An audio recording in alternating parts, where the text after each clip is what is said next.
Mimi naitwa Philoteus Justin Mbogoro, ni mwakilishi wa Foundation Botna katika mkoa wa Tanga.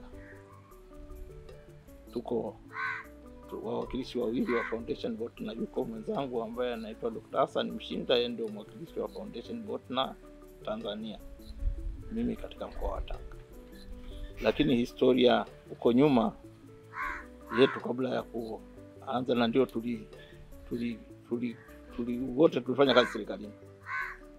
Mimi wakati nafanya kazi serikalini, mara ya mwisho nilifanya kazi na tawala za mikoa na serikali za mitaa kwa, lakini nikishughulika na mambo ya miji kwa upande wa Tanzania bara na visiwani. Kwa hiyo wakati nafanya kwenye hiyo taasisi ilikuwa inaitwa Tanzania Cities Network, kifupi ilikuwa inaitwa TACINE. Tulikuwa tunafanya tathmini ya hali halisi ya miji ya Tanzania kwa upande wa Tanzania bara na visiwani. Kwa hiyo katika kufanya ule mradi nilijifunza mengi kuhusu changamoto zinazokabili maendeleo ya miji, na hasa changamoto kubwa ambazo zinakabili vijana, kwa sababu sisi kwenye miji tulikuwa tunabeba rika yote, lakini tulikuwa tunaangalia maeneo matano muhimu, thematic areas, ambazo tulikuwa tunaangalia utawala bora, tulikuwa tunaangalia tija, tulikuwa tunaangalia ufikiwaji wa huduma, inclusiveness wazungu wanasema, lakini tulikuwa tunaangalia safety and security, na tulikuwa tunaangalia uendelevu wa miji yenyewe. Sasa baadaye nikawa nimestaafu kutoka kule kwenye miji. Baada ya kustaafu kwenye miji nikawa naendelea na shughuli zangu, na yule wakati mimi na staff kuja huku, Dr. Hassan yeye alikuwa mkurugenzi wa COSTECH. Kwa hiyo na yeye katika kuleta COSTECH ilikuwa inahusiana zaidi na kuleta ubunifu na sayansi na teknolojia. Kwa hiyo katika kufanya hivyo vijana ilikuwa ni sehemu yake kubwa sana ya kufanya. Lakini wakati huo alikuta ESRF walikuwa na mradi unaitwa Tanzania Urbanization Laboratory, na yeye alikuwa mjumbe kwenye ile. Katika kuwepo kwenye ile laboratory, na mimi in fact nilikuwa inclusive mjumbe, lakini nilikuwa mara nyingi nashiriki online nikiwa nje ya mfumo wa kazi. Na wakati huo yeye ikabidi alijifunza kwamba kumbe kulikuwa kuna kitu kinaitwa Tanzania Cities Network, kilikuwa kinashughulika na mambo ya miji. Na baada ya kujifunza akawa anatafuta mtu wa kupata taarifa kutoka hiyo tathmini ya miji ilikuwa inasemaje hasa kuhusiana na vijana. Sasa alipofika kule ndio akaelekezwa kwamba ukitaka bwana kufanya hiyo utafute mzee Mbogoro. Huyu mzee yeye akachukua namba yangu ya simu akanipigia, na mimi tukakutana, akapata wazo, akasema bwana,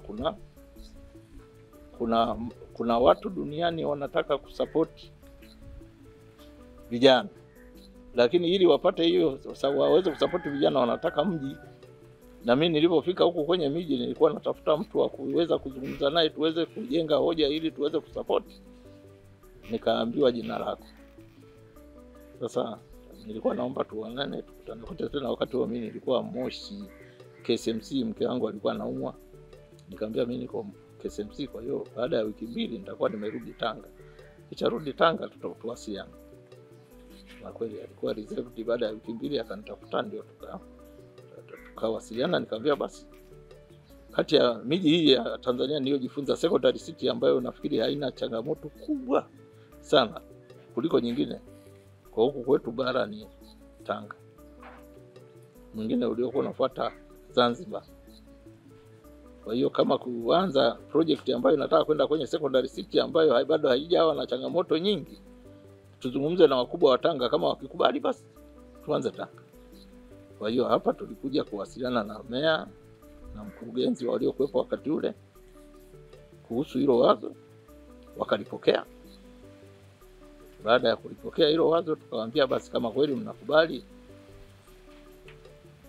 kupokea hii fursa ambao Foundation Botna wanataka kuitoa, tunachotakiwa ni kuandika barua ya kualika Foundation Botna waje Tanga kufanya mkutano wao wa bodi. In fact walikuwa hawajawahi kufanya mkutano wa bodi popote nje ya Switzerland.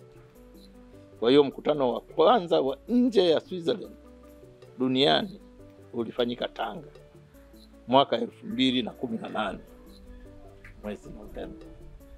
Kwa hiyo bodi ya wakurugenzi ya Foundation Botna walikuja Tanga, wakafanya mkutano na wakaona mji, wakajifunza mambo mengi ya hapa pamoja na wadau mbalimbali walioongozana nao ili kuona kama ni mji utafaa kuwa ndio mji wa kwanza kuanza na hiyo project ya Awatanga. Wakapenda na wakaamua kuchagua Tanga. Of course na kwa sababu wenyeji waliwapokea, yani halmashauri ya jiji la Tanga. Sasa baada ya kupokewa na wenyeji na wao kuja, basi kuanzia pale ndo tukaanza mchakato wa kuanzisha. Maana Awa Tanga, yani Tanga yetu inatokana na Our Cities program iliyoko chini ya hao Foundation Botna kule Uswisi. Sasa kwa hiyo hapa sisi tukasema Awa Tanga kwa Kiswahili ni Tanga yetu. Kwa hiyo tukipendekeza hilo jina kwamba tuanzishe hiyo Tanga yetu initiative. Na kadri tulipokuja kuanzisha Tanga yetu initiative, wakati wa mwanzo kabisa kuna taasisi mbalimbali za kimataifa ambazo zinashughulika na mambo ya watoto hasa na vijana, na zenyewe zilikuja kujoin hands, kwa sababu Foundation Botna wao sio kwamba wanasaidia tu, ila wana organize pia taasisi nyingine za kimataifa ambazo zinashughulika na mambo ya watoto na vijana waweze kujoin hands kufanya project za vijana. Lakini kwenye tathmini ambayo tulikuwa tunafanya, changamoto huko nyuma inaonekana ambayo ni changamoto ya kipindi kirefu, serikali zetu uwekezaji kwa vijana haukuwa mkubwa sana. Katika mipango yote tunayofanya, mipango mingi lengi kuwekeza kwa ajili ya vijana. Mipango mingi inazingatia kisekta, na kwenye sekta wanaosimamia sekta hizo wote sio vijana. Na wale kwa sababu sio vijana wanasimamia kwa ujumla mambo yaliyoko, lakini bila kuangalia bigger population ambao ni vijana, tunawapa attention gani kwenye hilo. Kwa hiyo Foundation Botna wao sio kwamba hii bodi ya Botna ilifanya tu kwa matakwa yake kwamba sasa tutakwenda kuwekeza kwa vijana. Hapana. Ila tunasema kwamba muasisi wa Foundation Botna ni hiyo bodi ya Botna, lakini mwenye pesa ambazo alielekeza zitumike hivyo alikuwa anaitwa Octavian Botna. Huyu bwana alikuwa mtu wa Romania, lakini aliishi Uingereza sana na Uswisi, lakini alifanya biashara sana ya magari ya Japani kule Ulaya, akatengeneza pesa nzuri, pesa iliyomsaidia kupata utajiri wa kutosha. Sasa katika ule utajiri wa kutosha, wakati bado wanakuwa, binti yao akiwa na umri wa miaka 18, teenager, kule London, akiwa anakwenda kwenye kumuona boyfriend wake, ndio wakaenda huko akapata ajali akafa. The only lady waliokuwa naye. Kwa hiyo ile iliwasikitisha sana, na pale ndio wakaamua kuandika will yao kwamba sisi tukifa hizi pesa zetu zitumike kwa ajili ya vijana. Na wao walipenda hasa vijana under 19 ndio waweze. Kwa hiyo hata bodi hapa ilipokuja mara ya kwanza ilikuwa principal tuone namna gani tutawekeza kwa vijana under 19. Na kuna project zilikuwa za mwanzo kabisa hapa mwaka ule 2018 tulianza nazo. Walikuja taasisi inaitwa Amend walikuwa wanafanya mradi wa mambo ya road safety. Kwa hiyo ukaanza mradi kwa ajili wa road safety kwa ajili ya vijana wa shule huku mjini. Kwa hiyo ikawa inatengenezwa miundombinu ya vivuko, kuzuia bodaboda wasipite kwenye njia, walkways kwenye sehemu ambazo kuna mashule mengi na vitu kama hivyo. Kwa hiyo huo mradi ulianza mwaka ule ule na foundation board na walisaidia au taasisi ya Amend kufanya hiyo kazi. Lakini na mradi mwingine ambao ulifanyika mwaka ule ilikuwa ni Young Coach Program. Young Coach Project hiyo inafanywa na Scott Foundation kule Ulaya. Timu za mpira ziko nyingi, Leverkusen sijui nini. Sasa hizi timu za mpira zimetengeneza hiyo program ya Young Coach Project ambayo ilikuwa sasa ina train watoto vijana wadogo wa miaka 6 mpaka 9 kuweza kupata life skills kupitia michezo. Lakini katika kutrain hiyo, kwa hiyo walitrain walimu vijana ambao nao walikuwa wanasaidia kutrain hao watoto wadogo kwenye michezo. Wakiwa kwenye michezo wanafundisha life skills. Kwa hiyo ni project ambayo ilianza immediately baada ya foundation board na kuanza na nani hapa mwaka. Lakini wakati huo tulikuwa tunaendelea na mchakato wa kuona namna gani foundation board na itaendelea kusupport. Maana wakati ule ilionekana muhimu zaidi ni kusupport budget gap ya halmashauri ya jiji la Tanga kwenye activities zinazolenga kuboresha ustawi wa vijana. Sasa katika ile changamoto ya kwanza kabisa iliyojitokeza wakati ule, tunatafuta kuweka database nzuri kabisa ya kuweza kufanya maamuzi kuhusu wapi hasa pesa iende kwa watoto. Ikaonekana halmashauri ya jiji hawana data za kutosha. Kwa hiyo na ili wapate data za kutosha inabidi tutafute kazi ya kufanya. Kwa hiyo tukatoa another project, ikafanyika project ya data need assessment ambayo ilifanywa na taasisi ya DLAP kutoka Chuo Kikuu cha Dar es Salaam ya jiji la Tanga. Kwa hiyo ilifanyika kwa nani wote hapo. Lakini wakati huo ikaonekana sasa tukishapata data pia wao jiji la Tanga wakati huo ndio moto wa bomba la mafuta linakuja Tanga Chongoleani. Namna ya kutengeneza Chongoleani oil city watafanyaje? Mkurugenzi akaomba pia tusaidie kwenye kuandaa mazingira ya kuweza kupokea hiyo oil city vizuri. Kwa hiyo wakapendekeza wapate picha za kupigwa na ndege, drone mapping. Kwa hiyo tukapiga picha jiji lote la Tanga, kuliandaa kwa ajili ya kulifanya kuwa more smart na easier to plan, kuwasaidia watu wa mpango miji manake na wengine kuona kwamba sio lazima ufike site ujue ardhi pale ipoje na kuna nini na kama kuna obstacle ya development ni obstacle gani. Kwa hiyo tukatengeneza hiyo digital image ya jiji zima la Tanga ambao taasisi ya Tanzania hapa inaitwa Uhuru Lab walifanya kazi. Kwa tumefikia hapo, lakini na wakati huo bado tunaendelea na mchakato wa kuona namna gani Tanga ita host our city project. Sasa huo mchakato wa kuifanya Tanga i-host our city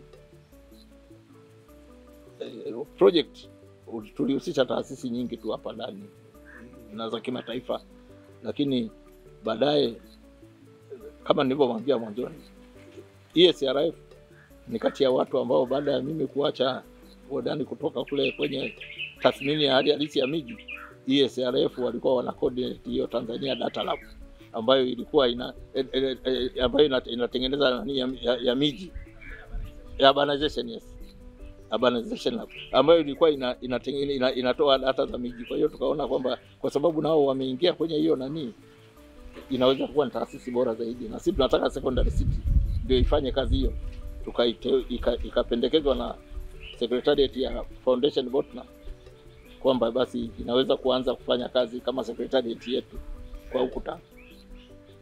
Kwa hiyo ESRF ndio wakapewa kazi ya kujaribu kuratibu kuanzishwa kwa mradi wa Tanga yetu hapa kwenye jiji. Sasa wakati ule unajua ilikuwa ni changamoto. Sasa katika kipindi kile cha mpito tulikuwa tunatengeneza tu project vidogo vidogo. Kwa mfano Botna walikuwa na kitu kinaitwa Botna Challenge.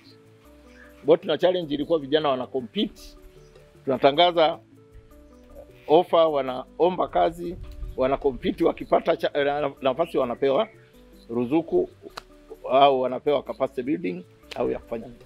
Lakini wakati huo kwa sababu hatukuwa na taasisi ya kuweza kushughulika, kwa hiyo baadaye ndo tukaja tukapata ESRF, akaja kuwa secretariat ya kwanza kabisa ya Tanga yetu. Halafu na ndio tukaunda na steering committee. Steering committee ya kwanza ya Tanga yetu iliundwa na wajumbe mbalimbali ambao nao walitoka kutoka organization mbalimbali. Kwa mfano mwenyekiti wa kwanza alikuwa Dr. Mtasiwa, alikuwa katibu mkuu Wizara ya Afya, ameshakuwa katibu mkuu TAMISEMI na huko kwingine. Lakini lengo ni kutengeneza afya na ustawi wa vijana wa ndani ya jiji la Tanga. Na wajumbe walikuwa natoka kuanzia kwa vijana wenyewe, taasisi zinazoshughulika na mambo ya ustawi wa jamii na maendeleo ya jamii, NGOs na nani, tukatengeneza hiyo very well integrated steering committee ambayo ndio ilikuwa na decision ya mwisho ya allocate miradi.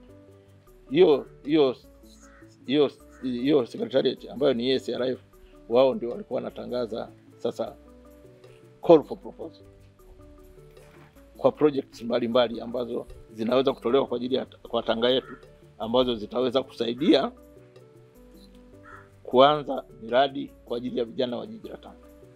Kwa hiyo walitoa call for proposal kwa miradi mbalimbali kwenye sekta zote, elimu, afya, ustawi wa jamii, ubunifu na kwingine. Lakini wakati ule sasa hizo changamoto, hao wanatoa call for proposal na nini, kuna wengine zaidi ambao waliweza kuja na initiative. Unajua wanasema smart people sio lazima watoke Ulaya, wengine wanakuwa humu. Kuna hawa watu wa Project Inspire walikuwa na shule pale Dar es Salaam na Dodoma, walikuwa wanafanya mambo ya science promotion, na wao wakaamua kuja kuanza project Tanga.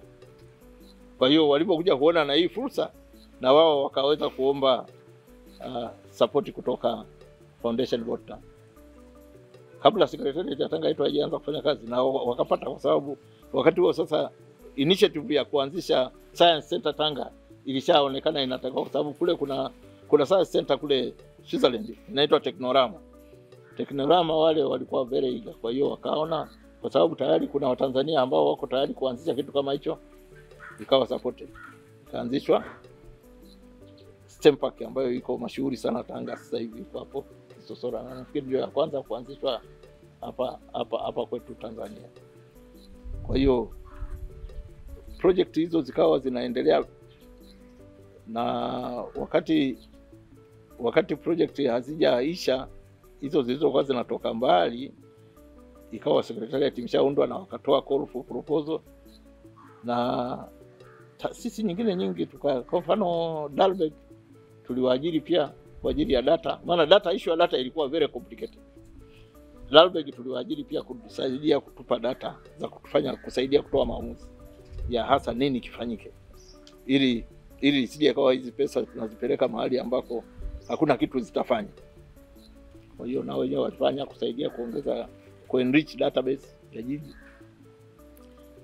Baada ya kukamilisha hiyo ESRF wakatoa call for proposal na kazi zikaanza, na kazi zilivyoanza kwenye hizo project. Sasa hizo nimeshataja project zaidi ya 5 zilikuwa zipo wakati hao wanaanza kutoa hizo call, ndio zikaja hizo project nyingine karibu 17 18 ambazo ESRF waliweza kuzipata.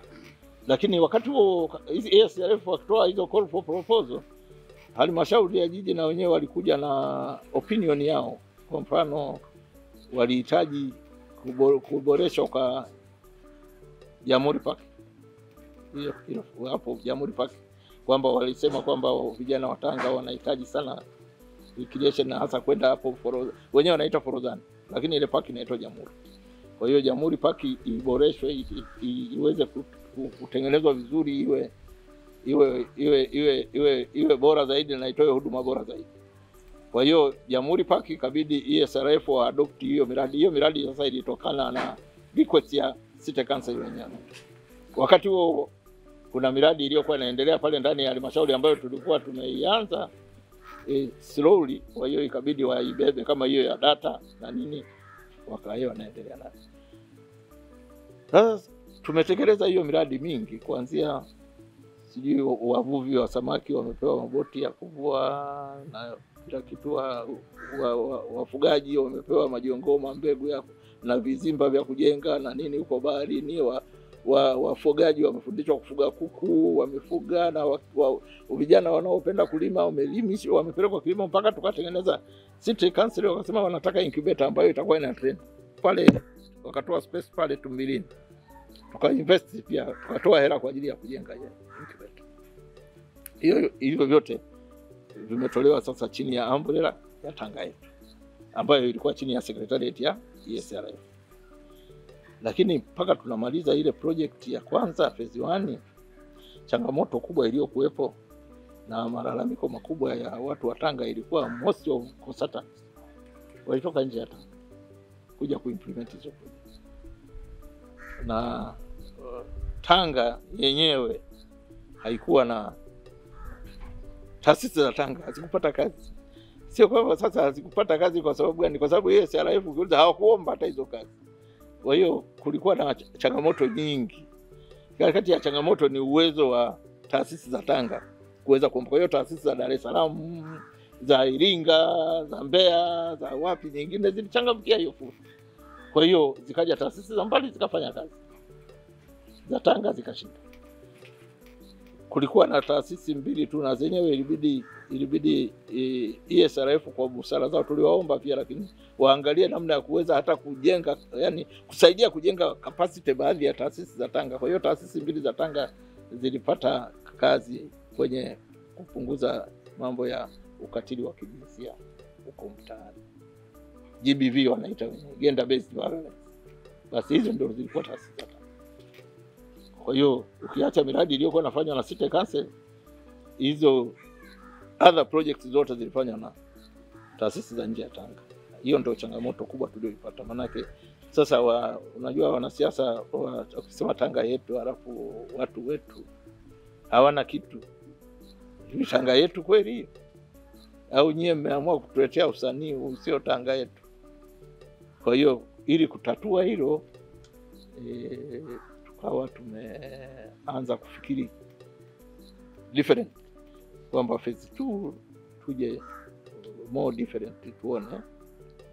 Lakini kwa sababu hiyo changamoto tuliiona, tukaamua one of the project ambayo tumeifanya kabla ya ili kuandaa phase 2, engage taasisi moja toka Ufaransa inaitwa INCO. Hawa INCO tumewaengage waje wasaidie kutengeneza entrepreneurship ecosystem ya Tanga, ili kuwepo na mfumo unaoweza kusupport ujasiriamali kwa vijana katika Tanga. Maana huo mfumo ndio unaweza kufanya iwe NGOs, iwe private sector, iwe public sector, iwe nani zinaweza kushiriki katika shughuli zinazofanywa na Tanga yetu. Kwa hiyo ziingie kwenye kazi ya kusupport. Na hiyo kazi imefanyika sasa hivi. Several zaidi ya 10 taasisi za Tanga zimeshajengewa capacity na nini, lakini kwa maana kwamba sio kwamba zikishajengewa capacity zinapata hizo shughuli kwa kupendelewa, hapana. Bado zitabidi na zenyewe zicompete, zionyeshe competence yake. Lakini tunaamini sasa hawa wameshafundishwa kwamba namna ya kucompete, ili ucompete unatakiwa uweje. Kwa sababu wakati ule hawa ESRF wametoa sifa za kucompete, watu wanajikuta hawana sifa. Wewe unaambiwa uje uwe na audited report, hawana hata audit report hapa. Uwe na sijui mfumo gani sijui wa kutunza hela. Haya, ukitaja na mfumo mfumo wenyewe hawajausikia. Kwa hiyo changamoto. Kwa hiyo capacity building inajengwa na hii taasisi ya INCO, bado inamalizia hiyo swala la capacity building ambayo itajenga mpaka kufikia watu wa kufanya incubation na vitu vingine kwa ajili ya kufanya vijana waweze kufanya hizo shughuli wanazoanza kuzifanya na kukua. Sasa katika kutengeneza mazingira hayo kulikuwa na changamoto pia ya kuwapata hata hao vijana wa rika hizo zinazohitajika. Sasa kwenye hii changamoto ya kupata vijana ndio ilibidi tuone umuhimu wa kuangalia na mitandao mingine ya vijana duniani inafanyaje. Kwa hiyo tukaamua kuwabain Global Opportunity Youth Network, na wenyewe tumewaleta hapa ili wafanye kazi ile ya kuweza kutusaidia ku-identify vijana na kuona mahitaji yao ili waweze kusaidiwa kwa yale ambayo yanahitajiwa. Kwa hiyo nao wako wanafanya hiyo kazi ya kujaribu ku-identify vijana na kufanya hiyo yaweze kurudi ili kwenye phase 2 tusije tukafeli kabisa. Lakini wakati huo tulijaribu kuangalia ile miradi ambayo wenyewe mtapita kuinani, na yenyewe tulisema kwamba methodology tutakayotumia katika phase 2 tutaangalia mfumo mmoja ambao tumekubaliana kwamba ndio utumike kwenye Tanga yetu, ambao ni evaluation to action. Kwa hiyo hii miradi iliyofanyika na yenyewe tutafanyia evaluation, then next tutaingia kwenye action ya kutekeleza. Hiyo baada ya hiyo sasa hivi tuna timu mpya ambayo inaanza kazi ya secretariat, na yale yote ya msingi yaliyokuwa yametusumbua tumejaribu kuiron out that way, na tuna timu mpya pia hata ya steering committee. Kwa hiyo sasa tunaanza phase 2 tukilenga kupata mafanikio na kukwepa kabisa changamoto tulizozipata huko nyuma.